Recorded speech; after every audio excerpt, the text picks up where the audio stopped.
রোববার সকাল সকাল পৌঁছে গিয়েছিলাম সোনারপুরে বিপত্তারিণী মায়ের দর্শন করতে।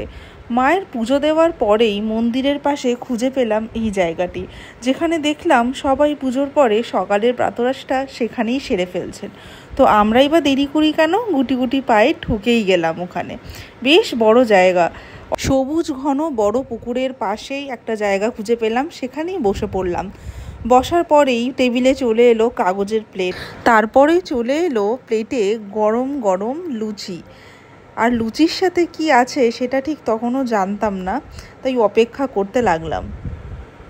কিছুক্ষণ অপেক্ষা করার পরেই তারপর চলে এলো মিষ্টি মিষ্টি ঝাল ঝাল ছোলার ডাল। ছোলার ডাল দিয়ে লুচি কিন্তু জমে গেল সেই রবিবারের সকালটায়।